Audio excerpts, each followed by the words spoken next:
দর্শক আমন্ত্রণ জানাচ্ছি আলোচনা অনুষ্ঠান চায়না ফোকাসে। আরটিভি এবং চায়না মিডিয়া গ্রুপের যৌথ আয়োজনে আপনাদের সঙ্গে আছি আমি শাহানশা রাসেল। আজ আমরা কথা বলবো কিভাবে কাজে লাগানো যায় বাংলাদেশের নবায়নযোগ্য জ্বালানির উৎসগুলোকে, এদেশের বাণিজ্য পরিস্থিতি, বিদেশি বিনিয়োগ আকর্ষণ করা যায় কিভাবে। এছাড়াও কথা বলবো বাংলাদেশের উন্নয়ন এবং অর্থনীতিতে কিভাবে ভূমিকা রেখে চলেছে চীনের প্রতিষ্ঠানগুলো। আলোচনার শুরুতেই পরিচয় করে দিই আমাদের অতিথিদের সঙ্গে। নাম্বার বামে আছেন Mohammad Khurshed Alam, president Bangladesh China Chamber of Commerce and Industries এবং বিশিষ্ট ব্যবসায়ী। ধন্যবাদ আপনাকে। আমার ডানে আছেন Pan Deng Yu, president Chinese Enterprise Association in Bangladesh. এছাড়াও পাওয়ার চায়নার উনি কান্ট্রি ডিরেক্টর, কান্ট্রি রিপ্রেজেন্টেটিভ হিসেবে কাজ করছেন। এছাড়াও তিনি জেনারেল ম্যানেজার মার্কেটিং ডিপার্টমেন্ট পাওয়ার চায়না ইউরেশিয়ার। আপনাকে স্বাগত। আপনাদের দুজনকেই স্বাগত আমাদের অনুষ্ঠানে। চলে যাচ্ছি মূল আলোচনায়। জনাব খুরশেদ আলম, আপনার কাছে যেটা জানতে চাই, আপনি এদেশের প্রবীণ ব্যবসায়ী এবং ব্যবসার কারণে আপনি বহুবার, প্রায় শতাধিকবার চীন ভ্রমণ করেছেন, চীনে গিয়েছেন। আপনার কাছে যেটা জানতে চাই, দুদেশের ব্যবসা বাণিজ্য সম্পর্কে আপনার একটা সম্যক ধারণা হয়েছে, দুদেশের বাণিজ্য পরিস্থিতি সম্পর্কে জানতে চাই। এছাড়াও জানতে চাই এদেশের বাণিজ্যের উন্নতির জন্য, অগ্রগতির জন্য বা উন্নয়নের জন্য কি ধরনের ভূমিকা নেওয়া যেতে পারে, বা চীন থেকে আমাদের দুদেশের পরস্পরের কিরকম সহযোগিতা বা শিক্ষা নেয়ার আছে বলে মনে করেন আপনি? ধন্যবাদ। দেখেন, চীন আজকে 1985 থেকে তারা তাদের ডেভেলপমেন্ট শুরু করেছে। একটা দেশ উন্নত হতে হলে তাদের কিছু শিক্ষণীয় থাকে। এই সময়টা কিন্তু তারা 10 থেকে 15 বছর শিক্ষা নিয়েছে বিভিন্ন দেশ থেকে। চীন তখন কি করেছে, জাপান, সুইজারল্যান্ড, ইটালি, ইউরোপে যেসব জিনিস টেকনোলজি আছে সেই সব টেকনোলজিগুলো ফলো করে তারা এই জিনিসটাকে তাদের দেশে উন্নতি করেছে। রাস্তা বলেন, বিদ্যুৎ বলেন, ইন্ডাস্ট্রি বলেন, ইন্ডাস্ট্রিতে যে উৎপন্ন তৈরি হয় সেই সব উৎপন্ন করার জন্য যেসব নতুন নতুন টেকনোলজি আছে সব জিনিস চায়না তার নিজের আয়ত্তের ভিতরে নিয়ে আসছিলেন। এবং চায়না এরকম একটা দেশ, অত্যাধিক বড় একটা দেশ, এবং এই একটা দেশ বিশ্বের ভিতরে, আমি তো 46টা দেশ ভ্রমণ করেছি, তার ভিতরে চায়নাতে গিয়েছি আমি 115 বার। তো চায়নাতে যে জিনিসগুলো দেখেন, আমার চোখে আমি অনেক কিছু দেখেছি, অনেক এলাকা দেখেছি। প্রথম যখন গিয়ে দেখেছি আমাদের রাস্তাঘাট ভাঙ্গা ছিল, মানে এরকম অবস্থায়। সেই চায়না সে কোথায় চলে আসছে, যেটা আমি ধরেন আজকে আমেরিকা বলেন, অস্ট্রেলিয়া বলেন, বিভিন্ন দেশে, কানাডা বলেন, গিয়ে যেগুলো দেখি তাদের যে উন্নতির একটা শিখর আর চায়নার যে উন্নতির একটা শিখর, অনেক ব্যবধান। তাদের স্পিডটা খুব বেশি। চাইনিজরা যে কাজটা ধরে খুব তাড়াতাড়ি তারা শেষ করে। আমি দেখেছি যে সাংহাই থেকে আমরা যখন অন্য একটা সিটিতে যেতাম, সেখানে একটা তারা ব্রিজ বানাচ্ছে, আমি 2 মাস পরে গিয়ে দেখি ব্রিজ অর্ধেক হয়ে গেছে। এত তাড়াতাড়ি তাদের প্ল্যানিং করে, যেভাবে তাদের প্ল্যান ওয়াইজ কাজগুলো করে, এটি আমার কাছে সবচেয়ে আশ্চর্য। বাংলাদেশের যারা আমাদের এই সড়ক পরিবহন বা যারা মানে ইঞ্জিনিয়ার আছেন বা রোড অ্যান্ড হাইওয়ে কাজ করেন বা যারা পরিকল্পনা করেন, আমার ইচ্ছা হয় আমি আমার টিকিট দিয়ে ওদের নিয়ে যাই চায়নাতে দেখানোর জন্য যে তাদের রাস্তাগুলো কীরকম। জানেন, একটা রাস্তা নিয়েছে মনে করেন 2 কিলোমিটার পর্যন্ত আপনি চোখে দেখতে পারেন সোজা। কেন? এইটাতে আপনার গাড়িটার স্পিডটা বাড়বে। দেখেন তাদের প্ল্যানিংটা কি, প্রি প্ল্যানিং যেটা বলে, সেই প্ল্যানিংটা আমরা করি না। কেন করি না, এটা আমি একটু উপমা দিচ্ছি, যদি আমি জানি না, আপনি শুনলে হয়তো ভালো লাগবে। তাদের প্রি প্ল্যানিং যে এই রাস্তাটা আমি করব, এই রাস্তাটা এইখান থেকে ওখানে যেতে আমার কত সময় লাগবে। এখন রাস্তাটা যদি ঘুরাই নেই তখন আমার স্পিড কম হয়ে যাবে, গাড়ি চালাইতে তো আপনি। আর যখন একদম সোজা নেবেন তখন আপনি স্পিড অটোমেটিক বেশি দিতে পারবেন। বিশ্বে যদি আপনি কোনো টেকনোলজি শিখতে চান, আমার অভিজ্ঞতায় আপনাকে চীনকে ফলো করতে হবে। ধন্যবাদ খুরশেদ আলম। মিস্টার প্যান, আপনার কাছে জানতে চাই, Chinese Enterprise Association in Bangladesh, CAB, আপনি নবনিযুক্ত প্রেসিডেন্ট, আপনি কি ভাবছেন, কি পরিকল্পনা নিচ্ছেন পরবর্তীতে এই প্রতিষ্ঠান সম্পর্কে? আপনার পরিকল্পনাগুলো জানতে চাই। 在之前的2届，我是孟加拉中理协会的副主席，所以在这一届出任。 প্রথমত আমি ঐক্য, সমন্বয়, সেবা, প্রচার, সেতু সংগঠনের এই মূলনীতিগুলোকে কার্যকর করব। সিইএবির প্ল্যাটফর্মের মাধ্যমে আরও দক্ষ ব্যবস্থাপনা গড়ে তোলা হবে, যেন এখানকার সদস্যদের আরও বেশি ও উন্নত সেবা প্রদান করা যায়। দ্বিতীয়ত, বিজনেস ফোরাম, বিশেষ খাতের লেকচার এবং মিডিয়া ওপেন ডে সহ বিভিন্ন অনুষ্ঠানের আয়োজনের মাধ্যমে বাংলাদেশ চীন উদ্যোক্তাদের মধ্যে তথ্য আদান প্রদান বাড়ানো, ব্যাপকভাবে বিনিময় প্রচার করা, প্রতিযোগিতা গভীর করা এবং সম্পদ ভাগাভাগি ভাগাভাগি ও পারস্পরিক সুবিধার জন্য কাজ করব, যা জ্বালানি, অবকাঠামো, টেক্সটাইল শিল্পের মতো গুরুত্বপূর্ণ খাতে পারস্পরিক সুবিধাজনক সুযোগ অনুসন্ধানে সহযোগিতা করবে। একই সময়ে আমি এদেশের শিল্প খাতের সর্বশেষ তথ্য, নীতিমালা, মার্কেট ট্রেন্ড সম্বন্ধে অন্যান্য চীনা উদ্যোক্তাদের জানাবো, যেন তারা এখানে বিনিয়োগে আকৃষ্ট হয় এবং বাংলাদেশের উন্নয়নে অংশ নিতে পারে, যার মাধ্যমে প্রতিষ্ঠানটি বাংলাদেশ চীন বাণিজ্য সহযোগিতা প্রচারে ভূমিকা রাখতে পারে। আমরা আবারও ফিরবো আলোচনায়। দর্শক, আপনারা দেখছেন RTV এবং চায়না মিডিয়া গ্রুপের সহযোগিতায় আলোচনা অনুষ্ঠান চায়না ফোকাস। এই পর্যায়ে নিচ্ছি ছোট্ট একটি বিরতি, সে পর্যন্ত সঙ্গী থাকুন।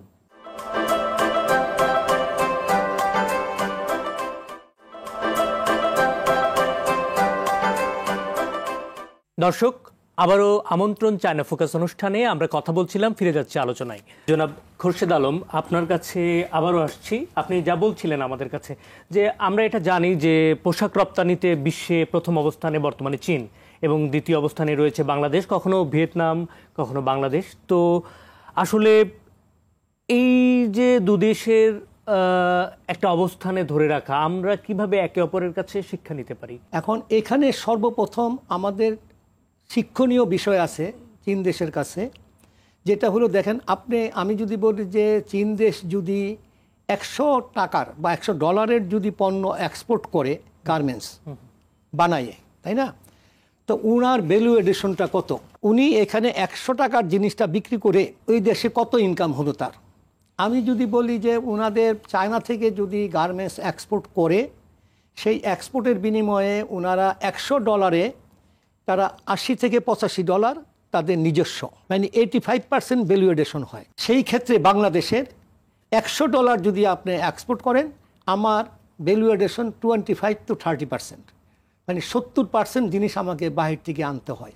আপনার সোজা কথা হলো, চায়না তার নিজস্ব তুলা আছে, তাদের ডাইস কেমিক্যাল আছে, তাদের নিজস্ব মেশিনারি আছে, তাদের নিজস্ব গার্মেন্টসের যাবতীয় কাপড় দিয়ে তারা তৈরি করতেছে, তাদের বাইরে থেকে কোনো জিনিস আনতে হয় না। তাদের বুতাম আছে, জিপার, সম্পূর্ণ জিনিস তাদের নিজস্ব। আমাদের সঙ্গে যে ব্যবধানটা, আমাদের এখানে বিদেশ থেকে কাপড় আনতে হয়, এখানে শুধু আমরা কি করি, সেলাই করি আর মজুরি নেই। আমরা কিন্তু অ্যাকচুয়ালি নিচ্ছি কি, সিএম। যদি আপনি আমাকে বলেন আমাদের গার্মেন্টসের যে ভ্যালু এডিশন, এটা কিন্তু আসলে আপনি দেখতেছেন যেমন 40 বিলিয়ন বা 60 বিলিয়ন, একটা কথা দেখাই 45 বিলিয়ন, কিন্তু আসলে 45 বিলিয়নের বিনিময়ে আপনি কত ইম্পোর্ট করেছেন, মাইনাস করেন, আপনি দেখবেন যে 70% চলে গেছে বিদেশে। আপনি কাপড়টা এখানে করতে পারেন নাই, তুলাটা করতে পারেন নাই। আপনি যদি চায়নাকে ফলো করেন এবং সত্যিকারে যদি দেশ চায়, বাংলাদেশের মানুষের ভিতরে আগ্রহ থাকতে হবে। যদি আমরা এই তুলাটাকে ধরেন যেটা ইম্পোর্ট করতেছি আমরা, এটা যদি অর্ধেক কমায় নিয়ে আসতে পারি, আমাদের দেশের এই যে গার্মেন্টসের বললাম, এটার তখন ভ্যালু এডিশন 50%, এখন বলছি 30-20% বেড়ে যাবে। তারপরে আপনি আসেন যে এগুলো ডাইং প্রসেসিং মিলগুলো আছে আমাদের, এগুলো হচ্ছে, করতে হবে। এবং করার জন্য আমরা চাচ্ছি কোনটা, আমাদের মূল বক্তব্য, আমরা যেমন চীন দেশ করতেছে A to Z, আমার কর্তব্য A to Z, তাইলে আমি আমার দেশকে উন্নতি করতে পারবো। আজকে চায়নার সঙ্গে আমরা পারি না কেন? এদের সুতার দাম কম, আমারটা বেশি কেন? একমাত্র টেকনোলজি। ওইখানে আমরা টেকনোলজি কিছু জানি না। তবে আমার কথা, যারা ইন্ডাস্ট্রি করবেন বা করছেন, এখনো সময় আছে, চায়না যান। আপনি যদি অন্তপক্ষে 10% থেকে 20% যদি চায়নাকে ফলো করতে পারেন, আমাদের দেশ সোনার দেশ হয়ে যাবে। ওই যে স্বর্ণ খনি দরকার বললাম, ওইটা দরকার নেই। কারণ ওদের টেকনোলজিটা আমি দেখেছি, পার্শ্ববর্তী দেশ ইন্ডিয়া তো টেক্সটাইলে বড়, কিছুই নেই এদের সঙ্গে টেকনোলজি। জনাব খুরশেদ আলম, আপনাকে অসংখ্য ধন্যবাদ। আমরা আসবো আবার কাছে। মিস্টার প্যান, আপনার কাছে জানতে চাই, আপনি চীনের সরকারি প্রতিষ্ঠান পাওয়ার চায়নার বাংলাদেশের কান্ট্রি রিপ্রেজেন্টেটিভ। আপনার কাছে আমার একটা প্রশ্ন, জানার আগ্রহকে আমি ধরে রাখতে পারছি না, সেটা হচ্ছে যে বাংলাদেশকে পাওয়ার বা বিদ্যুৎ সেক্টরে স্বয়ংসম্পূর্ণ করতে গেলে আসলে চীনের আদলে কিভাবে এটা সম্ভব? আপনি কি মনে করছেন? 这个问题非常好。应该说我自己在能源电力领域工作了有27年。 আপনার প্রশ্নটি অত্যন্ত গুরুত্বপূর্ণ। আমার ২৭ বছরের বিদ্যুৎ খাতের অভিজ্ঞতার আলোকে বলতে পারি, যে কোনো দেশের জন্য জ্বালানি নিরাপত্তা ও বিদ্যুতে স্বয়ংসম্পূর্ণ হওয়া অত্যন্ত জরুরি। প্রথমত, বাংলাদেশের তেল ও কয়লার চাহিদা আমদানির উপর নির্ভরশীল। দেশটিতে প্রচুর পরিমাণে প্রাকৃতিক গ্যাসের মজুদ থাকলেও ব্যাপক আহরণের ফলে তা প্রায় শেষের পথে। তাই এখন দেশে ব্যাপক পরিমাণে এলএনজি আমদানি করতে হয়। শুধু অর্থনৈতিক কারণে না, জাতীয় জ্বালানি নিরাপত্তার জন্য এই পরিস্থিতি থেকে দ্রুত সমাধানের পথ খুঁজতে হবে। এদিকে পেট্রোবাংলার বার্ষিক প্রতিবেদন অনুযায়ী প্রাথমিক অনুসন্ধানে বাংলাদেশে প্রায় ৭৮.23 বিলিয়ন টন কয়লার মজুদ রয়েছে। বর্তমান বাজার মূল্য অনুযায়ী এই কয়লার মোট মূল্য ১,০০০ বিলিয়ন মার্কিন ডলারেরও বেশি। ইতোমধ্যে কিছু কয়লা খনির প্রাথমিক কাজ শেষ করে এখন উত্তোলন শুরুর পথে। বাংলাদেশের বর্তমান কয়লা চালিত বিদ্যুৎ কেন্দ্রগুলো প্রতি বছরে প্রায় ২০ মিলিয়ন টন কয়লা ব্যবহার করে। ব্যবহারের বর্তমান এই হার অনুযায়ী কয়লা খনিগুলো বিদ্যুৎ কেন্দ্রগুলোকে ৩০০ বছরেরও বেশি সময় ধরে জ্বালানি সরবরাহ করতে পারবে। স্থানীয় কয়লার উন্নয়নের মাধ্যমে তা আমদানি করা কয়লার বিকল্প হিসেবে ব্যবহার করা যাবে, যা কার্বন নিঃসরণ কমাবে এবং একই সাথে বৈদেশিক মুদ্রার খরচ কমাবে। এছাড়াও উচ্চমানের এই স্থানীয় কয়লা রপ্তানির মাধ্যমে হাজার হাজার কোটি মার্কিন ডলার আয় করা সম্ভব। দ্বিতীয়ত, বাংলাদেশের নবায়নযোগ্য জ্বালানির রিসোর্সের অভাব নেই। বাংলাদেশের দক্ষিণাঞ্চলে প্রচুর পরিমাণে বায়ুশক্তি আছে। প্রায় ২০,০০০ বর্গ কিলোমিটার এলাকায় বাতাসের গতিবেগ ৫.৭৫ থেকে ৭.৭৫ মিটার সেকেন্ড। এখানে মোট বায়ুশক্তির সম্ভাবনা ৩০,০০০ মেগাওয়াটেরও বেশি। আর সমুদ্রের কাছে বাতাসের গতিবেগ ৬.৫ মিটার সেকেন্ডের বেশি এবং গভীর সমুদ্রে ১২০ মিটার উচ্চতায় গতিবেগ ৭ মিটার সেকেন্ডের বেশি।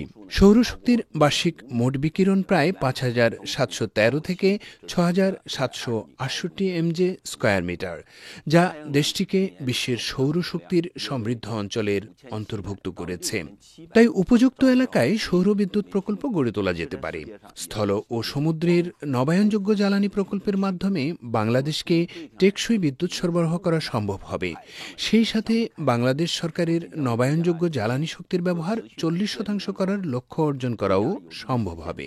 স্থানীয় কয়লা ও নবায়নযোগ্য জ্বালানির উন্নয়নের মাধ্যমে বাংলাদেশের জ্বালানি শক্তির নিরাপত্তা নিশ্চিত করা সম্ভব হবে, যার মাধ্যমে আরও দক্ষ ও টেকসই জ্বালানি ব্যবহার এবং দীর্ঘমেয়াদে বিদ্যুতে স্বয়ংসম্পূর্ণ হওয়ার মডেল তৈরি করা যাবে।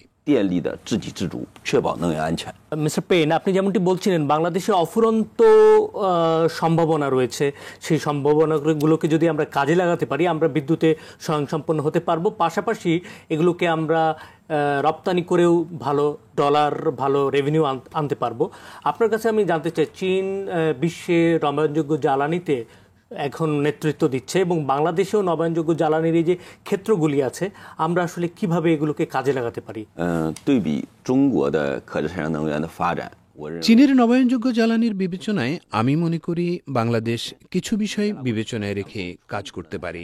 যেমন, প্রথমত, দক্ষিণ এশিয়ার মধ্যে বাংলাদেশের অবস্থান রৌদ্রোজ্জ্বল অঞ্চলে, যা আমি আগেই বলেছি, ফটোভোলটাইক বা পিভি প্রকল্পের জন্য অত্যন্ত উপযুক্ত। নবায়নযোগ্য জ্বালানির চাহিদা মেটাতে চীন প্রথমত বড় আকারের ফটোভোলটাইক প্রকল্প নিয়ে কাজ শুরু করে।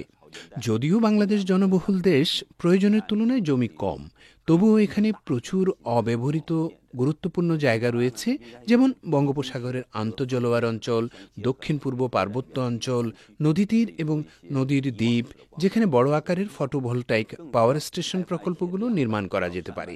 তাই বাংলাদেশকে কেন্দ্রীভূত এবং বিতরণযোগ্য সমন্বিত পিভি প্রকল্প গ্রহণ করা উচিত। প্রত্যন্ত অঞ্চলে ফটোভোলটাইক অফগ্রিড বিদ্যুৎ সুবিধা ও বিদ্যুৎ সঞ্চয়কে উন্নত করা যেতে পারে। উপযুক্ত স্থানে ২০০-৩০০ মেগাওয়াট বা তার বেশি আকারের পিভি পাওয়ার প্ল্যান্ট তৈরি করা যেতে পারে। শিল্পের অবকাঠামো উন্নয়নে বাংলাদেশে বড় আকারের ফটোভোলটাইক পাওয়ার স্টেশন তৈরির ক্ষেত্রে চীনা নির্মাতাদের এদেশে বিনিয়োগ ও কারখানা প্রতিষ্ঠায় আকৃষ্ট করবে।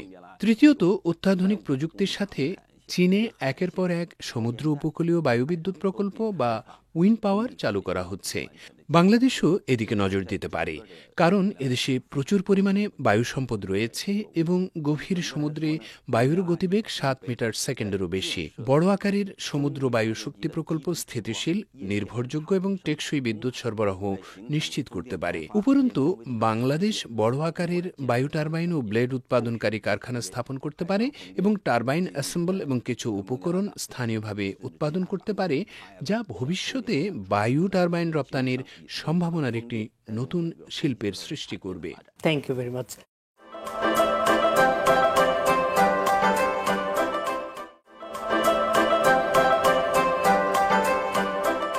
আমি জনাব খোরশেদ আলম, বিসিসিআই নবনিযুক্ত প্রেসিডেন্ট হিসেবে আপনার পরিকল্পনা কি? আপনি কি ভাবছেন এই সংগঠনটিকে এগিয়ে নিতে? আপনি কি ধরনের পরিকল্পনা করছেন? না, এখন ধরেন আমাদের পরিকল্পনা হলো যে এটাকে সুন্দরভাবে সাজাইয়ে যেভাবে আছে আমরা চাই এটা আরো উন্নত ধরনের হবে, এটার প্রতি মানুষের আস্থা আসবে এবং চাইনিজ যারা আসে এখানে তাদের জন্য আমরা সহযোগিতা করব, তারা আমাদের সহযোগিতা করবে এবং ওনাদের মাধ্যমে আমরা ব্যবসার উন্নতির জন্য কোনো পরিকল্পনা ওনাদের কাছ থেকে আমরা শিখবো।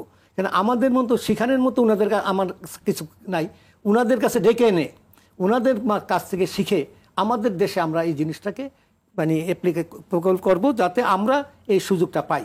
তবে চাইনিজদের ভিতরে খুব আগ্রহ আমাদের সঙ্গে কাজ করার জন্য, আমরাও চাচ্ছি এবং আমরা কিছু পরিকল্পনা তাদের দেওয়ার জন্য আমি চিন্তা ভাবনা করেছিলাম। সেটা হলো যে আমরা দেখেন এই মুহূর্তে চাইনিজরা কিছু ইন্ডাস্ট্রি করতে চাচ্ছে, তো আমার দৃষ্টিতে আমি আমার যেটা নিজস্ব চিন্তাধারায় বলেছি এই মুহূর্তে ইন্ডাস্ট্রিতে তোমরা ইনভেস্ট না করে তোমরা আমাদের সঙ্গে জয়েন্ট ভেঞ্চার আসো। যেহেতু আমাদের ফ্যাক্টরিতে এখন আমরা সাফার করতেছি পাওয়ারের জন্য, তুমি আমার এখানে আসো, ইনভেস্ট করো আমার সঙ্গে, আমার ফ্যাক্টরিটাতে তুমি আমাকে এনার্জির ব্যবস্থা করে দাও, সোলার দাও, বিভিন্ন দিয়ে আমার সঙ্গে তুমি বিএমআরই করো। বিএমআরই করে আমার এখানে প্রোডাক্টটাকে আমি কিভাবে আরো প্রোডাকশন বাড়াইতে পারি। এখন আমাদের 50% প্রোডাকশন, এটাকে 80% করতে পারলে এরও একটা লাভ পাবে ইমিডিয়েট। এর একটা ফ্যাক্টরি করতে 2 বছর 3 বছর লাগবে, 3 বছর পরে ধরেন আবার পাওয়ার পাবে, গ্যাস পাবে, এগুলোর প্রশ্ন আসবে। তো তখন যদি মনে করেন আমারই শর্টেজ আবার ওদের দেওয়া হয় তাহলে তো আরো শর্টেজ হবে। তো আমার পরিকল্পনা যে আমরা চাইনিজদেরকে বলতে চাই যে আপনারা আসেন আমাদের বাংলাদেশে যেসব ইন্ডাস্ট্রিগুলো আছে বিশেষ করে টেক্সটাইলের, আমরা আপনাদের সঙ্গে জয়েন্ট ভেঞ্চারে আসি, অথবা আপনারা আমাদের সঙ্গে দরকার হলে আপনারা আমাদের কিছু ফ্যাক্টরি আছে আপনারা দরকার রেন্ট নেন, রেন্ট নিয়ে প্রোডাক্টগুলো এবং আপনাদের টেকনোলজিগুলো আমাদের শিখান এখানে। তাহলে আমাদের সুবিধা হবে কি আমরা ঘরে বসে শিখতে পারবো। চায়না যেরকম বলছিলাম গিয়ে শিখবো, এটা কিন্তু যদি তাদের দেওয়া হয় 2-4টা মিল, এখানে গিয়ে কিন্তু আমরা ক্লাস করতে পারি যে তারা কিভাবে চালাচ্ছে, কেন তাদের টেকনোলজি আমাদের মিলবে না। ধন্যবাদ জনাব খোরশেদ আলম। মিস্টার প্যান, আপনার কাছে জানতে চাই, আপনি বহুদিন ধরে বাংলাদেশে কাজ করছেন, বাংলাদেশে বিদেশি বিনিয়োগ আকর্ষণ করতে বা এদেশের সরকারের কাছে আপনি কাজ করতে গিয়ে কি কি ধরনের আসলে মনে করেন যে কোন কোন জায়গাগুলোতে বাংলাদেশ সরকারের সহযোগিতা প্রয়োজন? আমি প্রথমে বাংলাদেশে এসেছিলাম 2014 সালের সেপ্টেম্বরে। প্রথম দেখাতেই আমার মনে হয়েছিল বাংলাদেশি মানুষ খুবই বন্ধুসুলভ এবং একই সাথে উদ্যমী। বাংলাদেশ খুব দ্রুত উন্নতি করছে এবং এখানে খুব ভালো বাজার রয়েছে, তাই আমি এই দেশটিকে ভালোবাসি এবং এখানে কাজ করতে চাই। বাংলাদেশে আরও বেশি বিদেশি বিনিয়োগ আকৃষ্ট করার জন্য যা করা যেতে পারে বলে আমি মনে করি। প্রথমত, মাইক্রো ইকোনমিক স্থিতিশীলতা বজায় রাখা। যে কোনো বিনিয়োগকারী কোনো দেশে বিনিয়োগ করার আগে সে দেশের দীর্ঘমেয়াদী স্থিতিশীলতা বিবেচনা করেন। বাংলাদেশ একটি উদীয়মান অর্থনীতির দেশ, যেখানে কম শ্রমমূল্যে সম্ভাবনাময় ও প্রতিযোগিতামূলক পোশাক শিল্প রয়েছে। আবার তথ্য প্রযুক্তি এবং ই কমার্স খাতও দ্রুত গতিতে এগিয়ে যাচ্ছে। অবকাঠামো উন্নয়ন হচ্ছে। এইসব সুবিধা কাজে লাগিয়ে মাইক্রো ইকোনমিক স্থিতিশীলতা বজায় রাখলে বিনিয়োগকারীরা বাংলাদেশে বিনিয়োগ করতে আগ্রহী হবেন। দ্বিতীয়ত, পেশাগত শিক্ষা এবং দক্ষতা উন্নয়নে জোর দেয়া। বাংলাদেশ মূলত একটি প্রক্রিয়াকরণ ও রপ্তানিমুখী অর্থনীতি। বর্তমানে এটি পোশাক শিল্পের উপর বেশি গুরুত্ব দিচ্ছে, কিন্তু বিশ্বব্যাপী বিশেষায়িত প্রবণতার ফলে নতুন নতুন শিল্প এবং বিনিয়োগকারীরা আসছেন। এই নতুন পরিস্থিতিতে মানব সম্পদের উন্নয়নে বিনিয়োগ করা, বিভিন্ন ধরনের পেশাগত শিক্ষা এবং দক্ষতা উন্নয়ন প্রোগ্রাম চালু করা প্রয়োজন। এতে বাংলাদেশের মানব সম্পদ প্রতিযোগিতায় সুবিধাজনক অবস্থান থাকবে। তৃতীয়ত, অগ্রাধিকার ক্ষেত্র নির্ধারণ করে বিনিয়োগে উৎসাহিত করা। উদাহরণস্বরূপ জ্বালানি খাতের কথাই যদি বলি, বিশ্ব যেদিকে যাচ্ছে সেই নবায়নযোগ্য জ্বালানির দিকে গুরুত্ব দেয়া। এদেশের 550 কিলোমিটার দীর্ঘ উপকূল ব্যবহার করে জোয়ারের উপর ভিত্তি করে সূর্য ও সমুদ্রের বাতাস থেকে বিদ্যুৎ উৎপাদনকে উৎসাহিত করা যেতে পারে। এই খাতে কর সুবিধাসহ আর্থিক প্রণোদনা দিয়ে বিনিয়োগকারীদের আকর্ষণ করা যায়। Thank you mister Pan. আমরা অনুষ্ঠানের একদম শেষ পর্যায়ে জনাব খোরশেদ আলম, আপনার কাছে জানতে চাই 2025 বাংলাদেশ এবং চীন প্রতিষ্ঠার কূটনৈতিক সম্পর্কের 50 বছর উদযাপন করছে এই মহাক্ষণে। আমরা জানতে চাই মানুষের সাথে মানুষের সম্পর্ক বা ব্যবসায়ীর সাথে ব্যবসায়ীর সম্পর্ক, ম্যান টু ম্যান, আসলে জনগণ টু জনগণ, এই সম্পর্ককে আরও উন্নত এবং শক্তিশালী করতে আপনি কি পরামর্শ দিতে চান? চীন যেন আমাদেরকে এখন ভিসাটা উঠাই দেয়, ভিসা মুক্ত। আমরা চীনে যাব, আমাদের ভিসা লাগবে না, মানে পোর্টেন্টি হবে আর কি, আমরা যেমন দিতে পারি। কারণ হচ্ছে আমাদের বন্ধুত্ব করতে হলে আমাদের বাধা, ধরেন আপনাকে ভিসা নিতে হয়, যেতে হয়, এই ভিসা বিড়ম্বনার জন্য আমরা সবসময় যেতে পারি না, অনেকে ডিলে হয়, এটা হয়। কিন্তু যেহেতু আমাদের সঙ্গে তাদের এরকম একটা সম্পর্ক হয়ে গেছে এবং ভবিষ্যতে আরও হবে, আমাদের সঙ্গে কিন্তু চীনের সঙ্গে আপনি ব্যবসায়িক সম্পর্ক বা যে তারাও আমাদের অনেক সহযোগিতা করেছেন। তো এখন আমার একটা প্রশ্ন ওনাদের কাছে, যে ওনারা যদি আমাদেরকে এইটা ফ্রি করে দেয় ভিসাটা, আপনি তো বুঝতে পারছেন ফ্রি ভিসা আর কি, যা আমরা যাব, ওনারা যাবে, ওনারা আসবে, তাহলে আমাদের ব্যবসা, বন্ধুত্ব, সম্পর্ক, কালচার সব কিছু কিন্তু চেঞ্জ হবে। এবং আমরা ওই যাওয়া আসার ফলে আমরা চাইনিজ ভাষাও শিখতে পারবো, উনিও এসে আমাদের বাংলা ভাষা শিখতে পারবে, তাতে তখন আমাদের ইংরেজি ভাষা, অন্য ভাষার দরকার হবে না। তো এই জিনিসটার উপরই আমি জোর দিব, এই একটা রাস্তা যদি আপনি করে দেন, বাকি রাস্তাগুলো আমরা করে নিব। আচ্ছা, okay, thank you mister Khorshed Alam. প্রিয় দর্শক, অনুষ্ঠানের একদম শেষ পর্যায়ে, এক দেশ বিশ্বের একটি অন্যতম পরাশক্তি, অন্যদিকে আরেকটি দেশ উন্নয়ন এবং অর্থনীতিতে উদীয়মান। এই দুটি দেশ, দুই শক্তি মিলে মানচিত্রে এশিয়াকে আরও আলোকিত করতে পারে, সেই প্রত্যাশাই শেষ করছি আজকের চায়না ফোকাস। এতক্ষণ আমাদের সঙ্গে সময় দেওয়ার জন্য আপনাদের সবাইকে ধন্যবাদ, সবার জন্য শুভকামনা।